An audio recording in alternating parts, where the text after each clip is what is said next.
మీరు job search చేస్తున్నారా? ఎంత సెర్చ్ చేసినా కానీ దొరకడం లేదా? అయితే ఈ వీడియో మీకోసమే. లాస్ట్ వరకు చూడండి. లాస్ట్లో సర్ప్రైజ్ ఉంటుంది, అది మాత్రం అస్సలు మిస్ అవ్వకండి.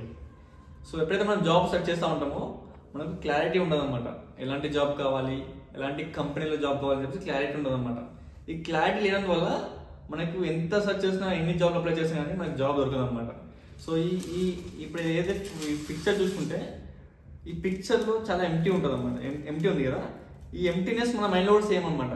అంటే ఎలాంటి జాబ్ కావాలి, ఎలాంటి కంపెనీలో కావాలని చెప్పేసి మనకి క్లారిటీ లేదనమాట. సో మనం ఇక్కడ ఏం చేయాలి అంటే మన పిక్చర్ అనేది చాలా క్లారిటీ చేసుకోవాలన్నమాట. అంటే నాకు ఎలాంటి జాబ్ కావాలి, ఎలాంటి కంపెనీలు కావాలి, నాకు ఎలాంటి రోల్ కావాలని చెప్పేసి ఎంత డీప్గా క్లారిటీ వస్తే అంత డీప్ ఉంటుందన్నమాట. ఇప్పుడు ఈ పిక్చర్లో చూసుకుంటే పక్షులు కానీ, సన్ కానీ, ట్రీస్ కానీ చూస్తే క్లారిటీ ఉందన్నమాట.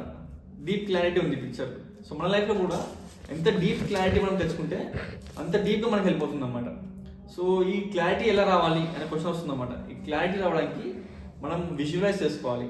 మనం మెడిటేషన్ చేస్తూ విజువలైజ్ చేసుకోవాలి. నాకు సో కంపెనీలో జాబ్ రావాలి, సో కంపెనీలో నాకు ఇలాంటి రోల్ కావాలని చెప్పేసి విజువలైజ్ చేసుకోవాలి. డైలీ మార్నింగ్ అండ్ ఈవినింగ్ ఈ విజువలైజ్ చేసుకుంటున్న కొద్దీ మీ పిక్చర్ అనేది క్లారిటీ వస్తూ ఉంటుంది అనమాట. మీ పిక్చర్ ఆటోమేటిక్ డెవలప్ అయిపోతుంది అనమాట. ఒక ఫోటో ఫ్రేమ్ తీసుకుంటే, ఈ ఫోటో ఫ్రేమ్ తీసుకున్నట్టే మీ పిక్చర్ అనేది ఎంత డీప్ క్లారిటీ వస్తే ఆ జాబ్ అనేది ఆటోమేటిక్గా మీ దగ్గర వస్తుంది అనమాట. మీరు చెప్తే నమ్మరు, నా లైఫ్లో కూడా ఇలానే జరిగిందనమాట. నేను జాబ్లెస్ సిచ్యువేషన్ ఉన్నప్పుడు ఎలాంటి జాబ్ రావాలని చెప్పి నాకు క్లారిటీ లేకుండా అనమాట. సో నేను ఏం చేసామని అనమాట అంటే గవర్నమెంట్ జాబ్ రావాలి, ఇలాంటి కంపెనీలో జాబ్ కావాలని చెప్పేసి నేను daily morning and evening visualize చేసుకుంటూ మెడిటేషన్ చేసామని అనమాట.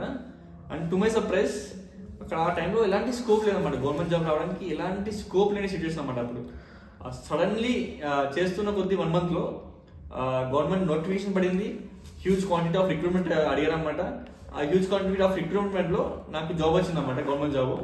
సో మీకు నమ్మడానికి ఇది నా ఐడి కార్డ్ అనమాట. ఆ గవర్నమెంట్ కంపెనీలో వచ్చింది. సమో ఇప్పుడు ఆ కంపెనీలో లేను నేను ఇప్పుడు. బట్ ఈ విజువలైజ్ చేస్తూ రెగ్యులర్గా ఫాలో అవుతే నాకు ఇలా సక్సెస్ వచ్చిందన్నమాట. మీకు ఇలా హెల్ప్ అవ్వాలి, గవర్నమెంట్ జాబ్ రావాలి లేదా ప్రైవేట్ జాబ్ ఏదైతే సెర్చ్ చేస్తున్నారో రావాలి అనుకుంటే మాత్రం విజువలైజ్ చేసుకోండి. డైలీ మార్నింగ్ అండ్ ఈవినింగ్ మీ మైండ్ను క్లారిటీ తెచ్చుకోండి. ఈ మైండ్ను క్లారిటీ చేసుకుంటే మీకు ఆటోమేటికలీ జాబ్ అనేది మీ ముందుకు వస్తుంది. మీరు దాని దగ్గరికి వెళ్ళాల్సిన అవసరం లేదు. So I wish you all the best. తప్పకుండా ట్రై చేయండి, డెఫినెట్లీ హెల్ప్ అవుతుంది. Thank you.